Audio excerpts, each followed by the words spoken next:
Punjab assembly के नौमुंतखब deputy speaker वासिक Qayyum Abbasi ने हलफ उठा लिया है। स्पीकर पंजाब असम्बली सफ्तान खान ने वासिक क़य्यूम अब्बासी से डिप्टी स्पीकर पंजाब असम्बली का हलफ लिया है। गुज़श्ता रोज वासिक क़य्यूम अब्बासी बिला मुकाबला तहरीक इंसाफ के उम्मीदवार के तौर पर पंजाब असम्बली के डिप्टी स्पीकर मुंतखब हो गए थे।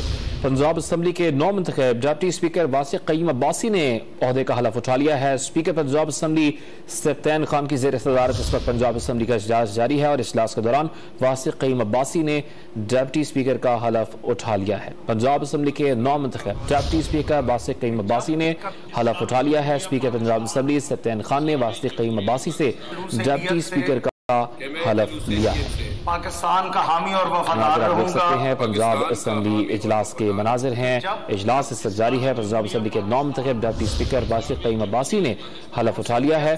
गुज़श्ता रोज बिला मुकाबला ये मुंतखब हुए थे और अब स्पीकर पंजाब असम्बली सफ्तान खान की ज़ेर सदारत पंजाब असम्बली का इजलास जारी है और इस इजलास के दौरान वासिक क़य्यूम अब्बासी ने हलफ उठा लिया है।